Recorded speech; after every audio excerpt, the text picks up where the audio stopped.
Will Vinay, we had a little break. We did have a little break. I talked to more people walking across that hallway than we did when we was walking around on the floor. When we had the camera, it was like everybody scattered. They were hiding. And then when you don't have the camera, then everybody comes out. Coming out. I couldn't walk 10 feet without speaking to somebody. You get the camera and you get the mic, everybody was hiding on us. We had to go out in the hall and rope somebody to sit up here with us this time. Well, you picked a horrible person to rope in. I don't know if you were so much picked as a sign. I mean, y'all are scraping the bottom of the barrel having me up here speak. Folks, we are honored and as a privilege to have our next person to sit in the box with us here at Fire Rescue 2025, and it is our sitting president, Randy Arant of Irmo Fire Department. Randy, That's right. you've done a great job this year. What a great conference. Thank you. It's amazing. It is absolutely packed in this exhibit hall. And we know you did it all yourself. Negative. No, I'm far from that. Everyone wants to throw my name out, but I tell them, you understand that hurts you when you say Randy Arant. Do not use that name.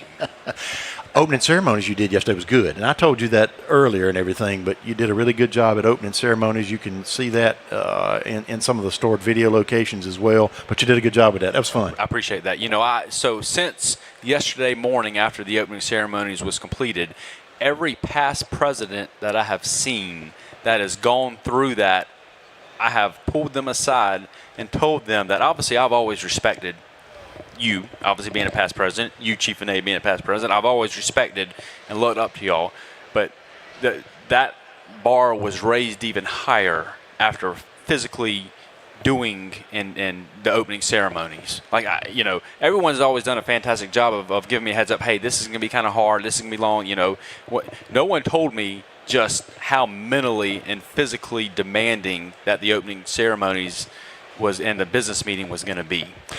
It's a lot of emotional and stress work. You're moving muscles that you don't normally move. Yep.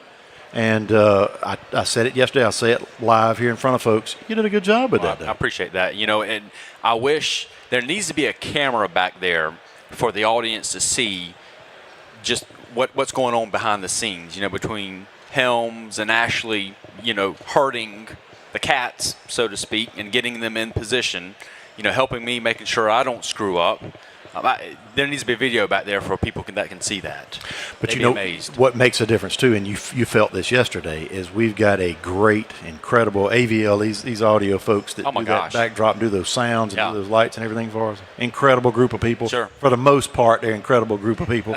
I'm just giving them a hard time sitting off to the side, but they make that life. Oh my gosh. Yeah, the stage was amazing.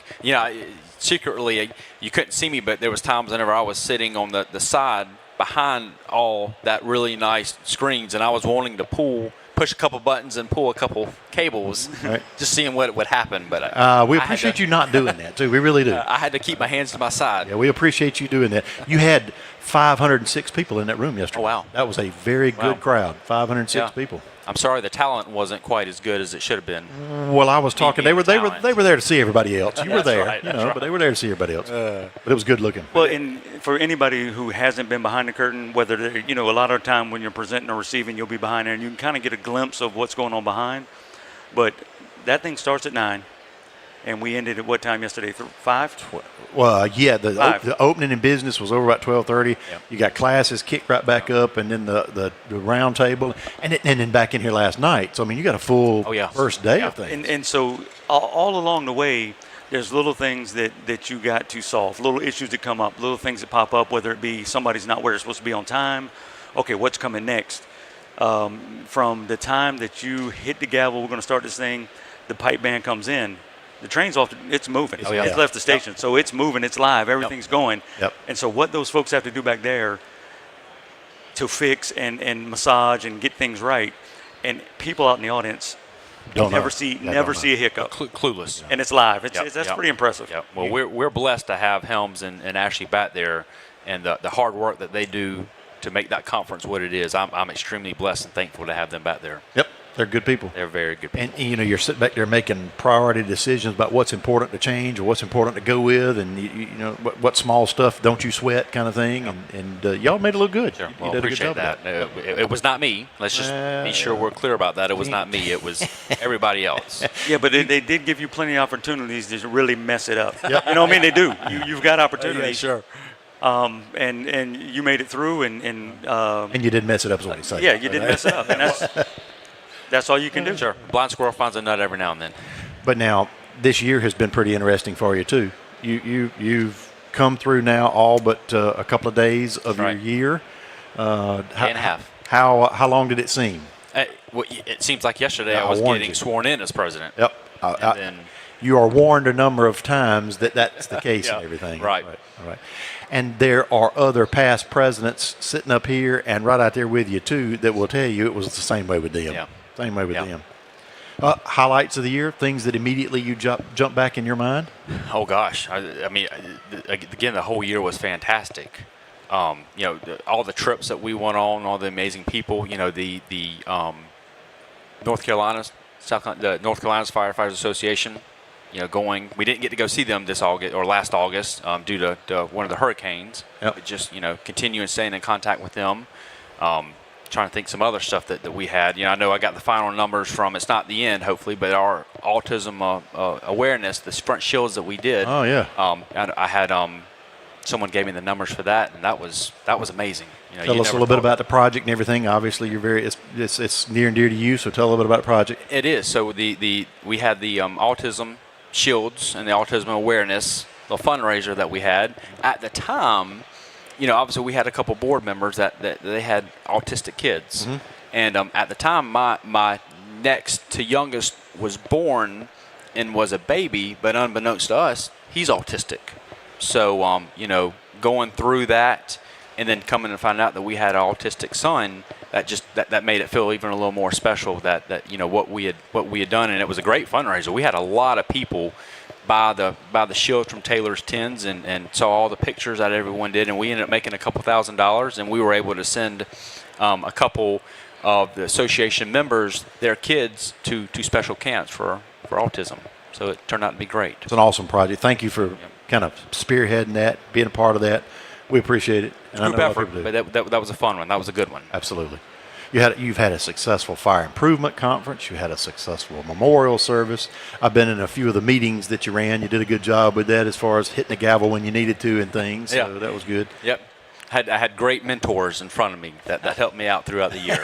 So I'll equate that to that. Knowing when to smack the gavel and when not to. That's Yeah. it's a Well, challenge. It was fun snapping the gavel on Terry, telling him to sit down.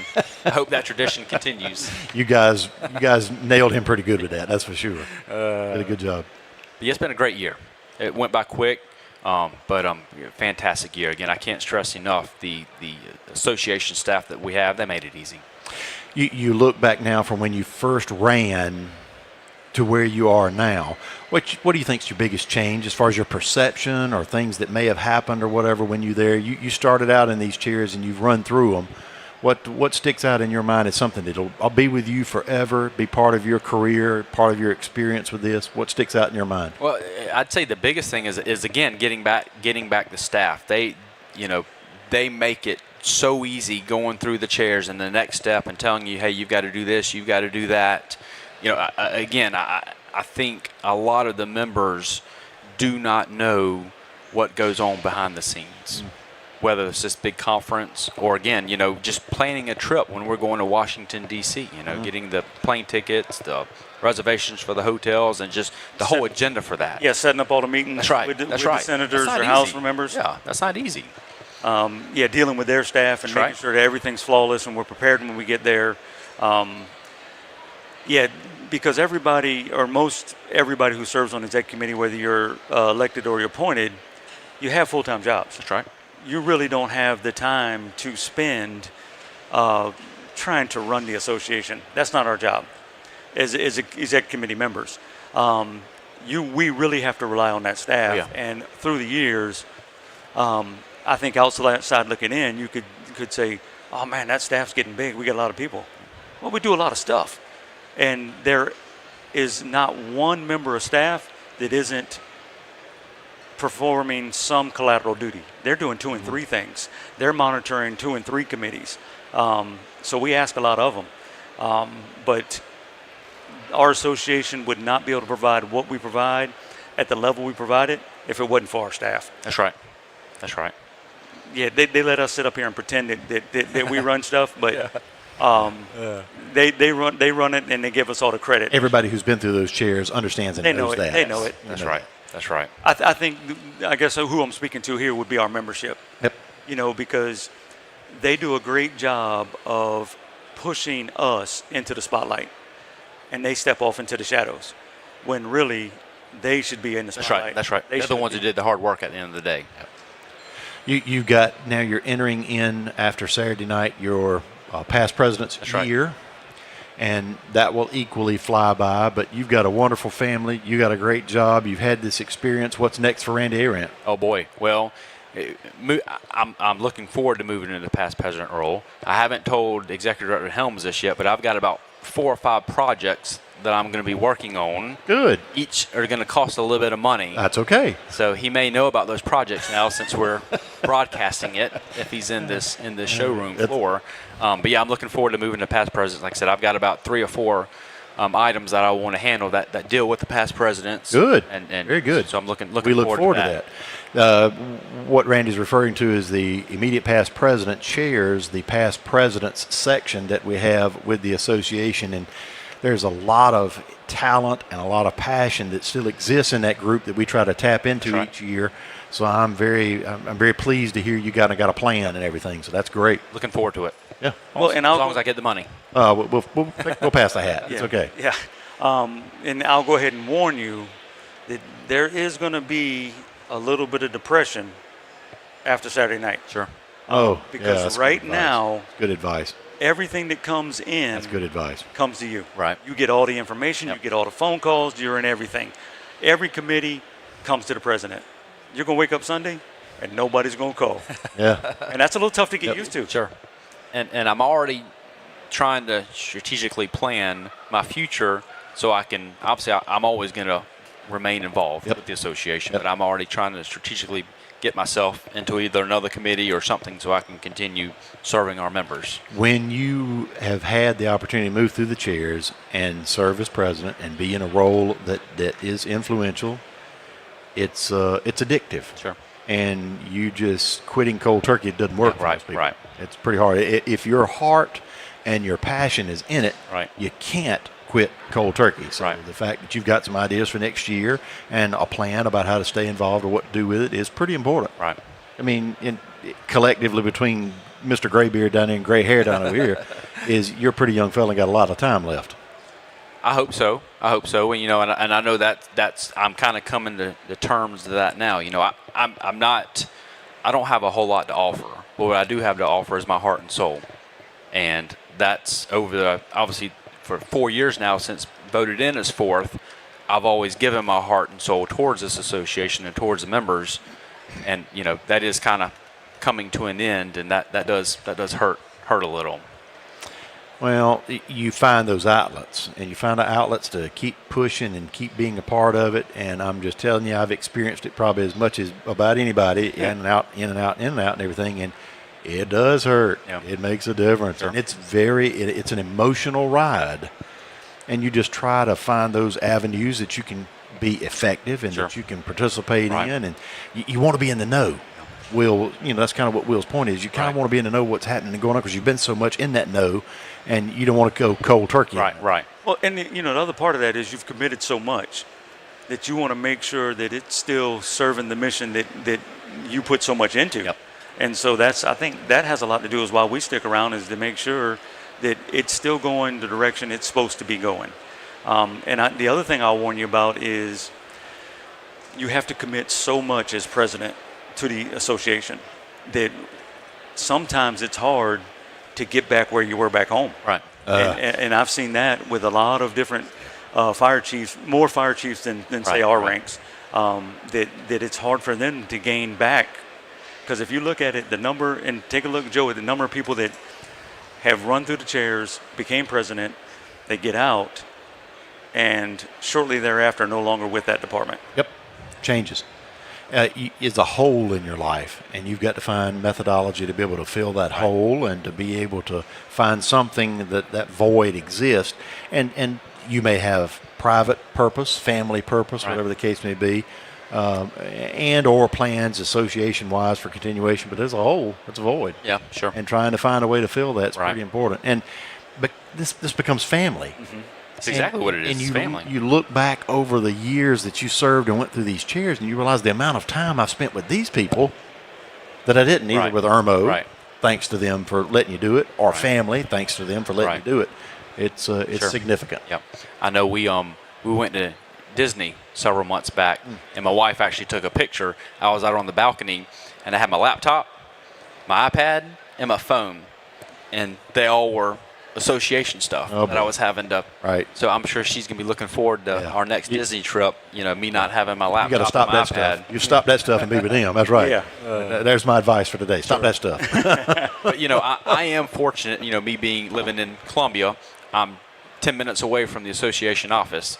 So you know, I kind of joke with Helms all year long. I said, hey, give me a key fob as much as I'm up there, just because poor Miss Kim had to come open up the door every time I knock on the door, and it was pretty much about every other day. You were calling the wrong person. Should have called me. I'd have given you mine. You were calling the wrong person. I was. I need to change that. But yeah, so I am fortunate to live. So they won't get rid of me that easily. Even after tomorrow night, and I move into past presidents, and even after past presidents, I'm still going to go up there and annoy them. And you guys talked about a special project yesterday at the business session. We did. Do you want to share anything about that? Sure. So yeah, and Jamie Helms is coming after you at some point, so don't take all the thunder. But you can. I mean, you were president when this thing's going through. So from a president's perspective, talk about it a little bit. Well, and give credit where it's due. I believe it started on the President Caggiano's presidency. Been around a while. That's right. So this is definitely a project that's been going on for 3 or 4 years. You know, we've had several bites. Thought maybe another building or two was going to kind of be it. Tell everybody what your project is and what you're talking about, though, because we don't want to. It's not code. They got to tell them what you're talking about. So right now, we just signed. We started a due diligence period on a building. New facility. That new facility, if come to fruition, will. As Helms is putting his hands up in the air, you do the 10,000-foot view. We're going to grill him for the details. Yeah, he'll give us the details. So we know you don't know the details anyway, so it's okay. Go ahead. Yeah. So the building will obviously house the growth of the staff. Yep. On the second floor, and then the first floor, we're going to put our museum pieces that we have. I believe the association has a total of 5 or 6 antique fire trucks. Yes, we do. That we're looking to find somewhere, and then obviously we're looking at the leather helmet collection that we have. As you can tell in the background, announcements are going on, and that's okay. That's part of it. Because they'll still be able to hear us over here. That's all right. Yeah, I don't know who this fella is on this mic, but he doesn't know who the most important people here are. He's giving it all he's got. So, yeah, we'll let this clown finish up. That was pretty loud. All right. That was energy. Loud. Yeah, I'm looking at this guy here. He's got like American flag blazer on. Is that who was making the announcement? Yeah, he's doing the fitness thing. Oh, awesome. Huh. Well, he's got energy. I don't know what he's been drinking, but he's got plenty of it. He screams America. Yeah. But yeah, getting back to the special project, yes, we signed on the dotted line for a building. So we, again, it will house the staff and then the museum pieces that we have. That's awesome. And we'll get more details from him and everything, but you have been a part of it. Like you say, the project and concept began many years ago, but the fruition of it is coming together now, and That's right. I'm pretty excited about the future of it. Having been around in 05 and 06 when we moved into where we were, and having knowledge of where we were in Simpsonville prior to that building, and seeing the evolution of where it's going, because if you'd asked me in the early 2000s, I thought the building we were moving in now was going to solve our problems. So that's what I was going to say, and that's what I wanted to get to, because I remember being there. Matter of fact, we interviewed Chief Roundtree on the right. on the walkabout. He was president. Yes, he cut the pipe to open the ribbon, but it was cutting the pipe. And at the time, we even rented space out because we didn't fill the whole building. Yep. And now we are busting at the seams and outgrowing it, exponentially outgrowing it. And you have been a part of the fact that that growth and everything isn't about the facility. It isn't about the staff. It's really about membership services. Is we've tried for years and years and years to make that focus about what can we give back and make the membership more efficient, stronger. It's our mission statement. And that building has been the hub of that. And right. I think this new concept and this new work that y'all are doing is just going to make that even stronger. That's right. I believe back in 05 you had 4 or 5 employees. Yep. And then now we're up to 20. Yeah. Ish. And another thing that this building would potentially offer is bringing the membership to it and be able to hold little conferences there. It's got the bottom floor is big enough to where we could make some renovations and have training classes, training seminars there. Yep. Well, just another, you don't know what you don't know, because our members enter the fire service. Say you enter at 18 years old, all you know is the association. You haven't been to other states, you don't know. But anytime we get to talk to people from other states and they see what we provide for our membership, they're blown away. Oh, yeah. Absolutely. And I don't want to say that our members don't appreciate it. They just don't know. Yeah. They hadn't been anywhere else. Right. We struggle with communications about all of the things we do, whether the executive committee actions, staff actions, or just benefits that we offer. Communication always has been the thing that how do you enhance that? Sure. Yep. That's always been the number one topic since being on the board. Yep. 4 years ago. Yep.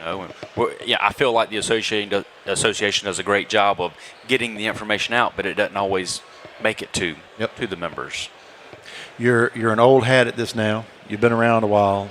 You've seen these chairs. You've experienced it. You've seen it from this elevated view in this version. How do you see the fire service going? What's your crystal ball telling you about 5 years, 10 years, where the fire service is heading and everything? Well, it's going to be generational thing. It's going to be even better what it is now. Yep. So looking forward to that. We have people in place. We have an excellent executive director that I feel like is going to continue moving it forward. So I'm excited to see what the future holds. And you're not going to get rid of me that easily just yet. So That's some way, shape, form, that's fashion, not I'm what still the going to be a money part is of it. saying. That the pool right now is not that. But I mean, that's okay, right? Keep going. What are the odds right now? I can't tell you, because then that would just letting the cat out of the bag. Yeah, but- sure. Well, I tell you what I've kind of seen in the transition from post-COVID, kind of coming back to the beach after Columbia. And I think the trip to Columbia was impacted more by COVID than anything else. But coming back, open up after COVID, our numbers were so much higher. But what I'm seeing is a younger crowd. Yeah.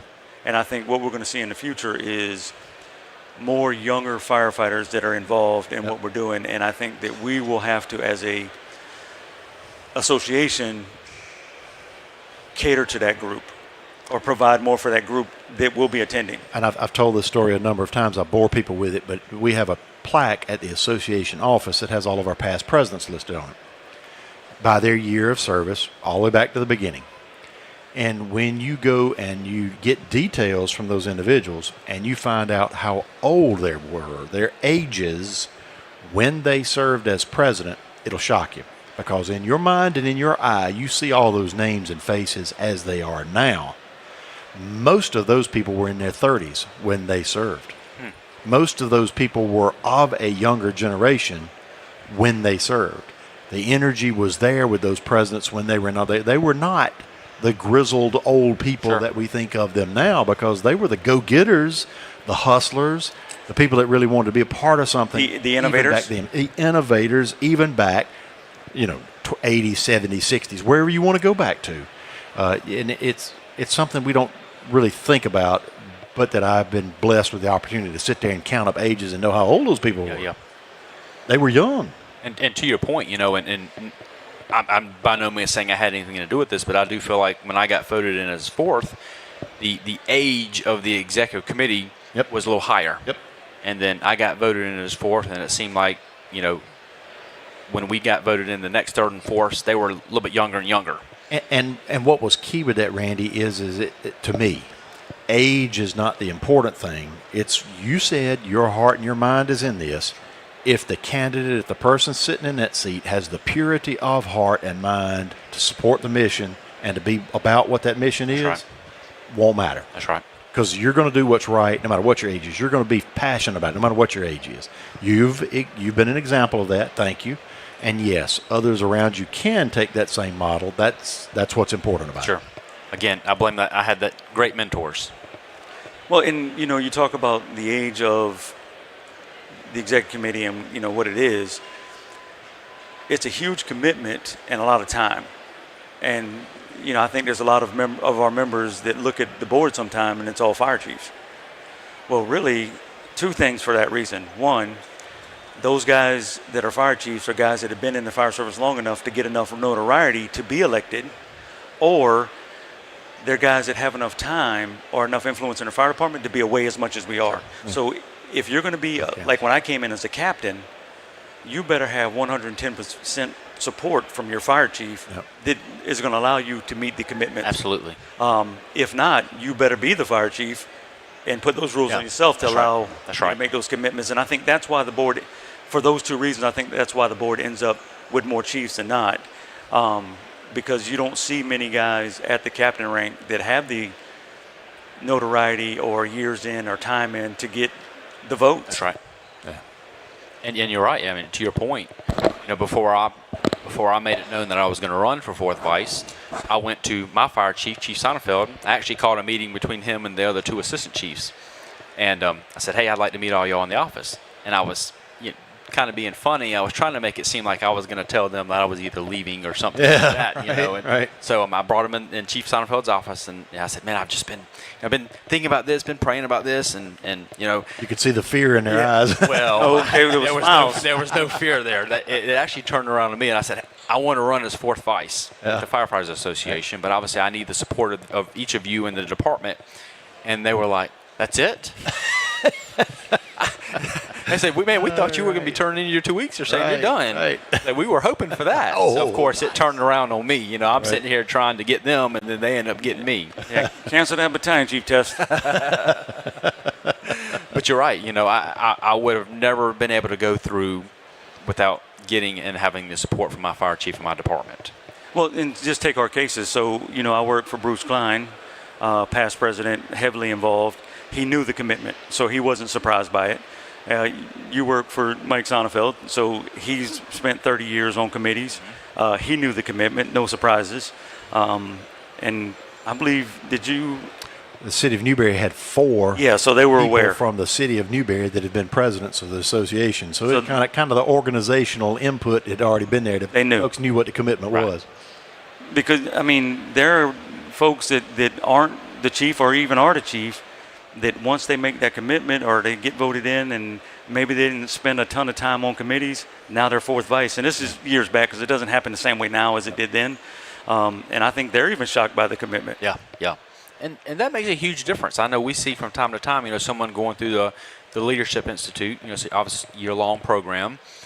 And, I think they have an understanding of how much time they have to put towards it. But then we do get one from time to time that, either they themselves didn't really understand just the amount of time that they had to put into it, or they have an organization that said they would support them, but then at the end they don't. And it makes a huge difference. You can tell when that agency does or does not support them going through a program. What word or piece of advice as an outgoing president here in a few days would you give the incoming president?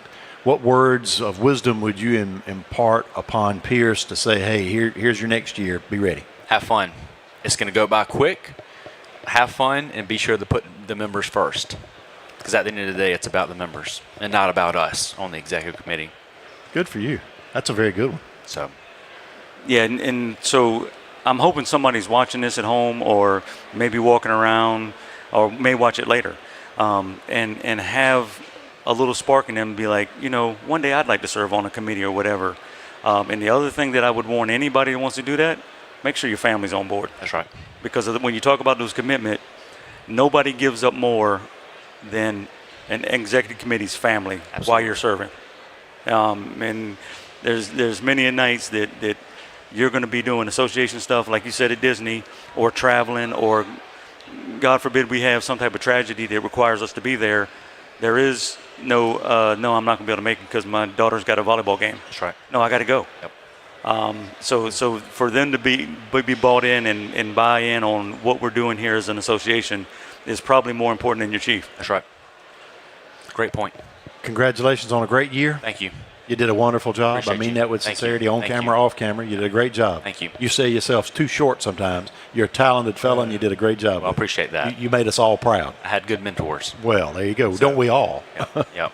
So I gave you one rule last year: don't disappoint us, and you didn't. okay. Thank you. It Love makes you, you brother. feel good. Love Yes, you sir. too. Appreciate you. Thank you. We'll be back in just a few minutes with our next guest.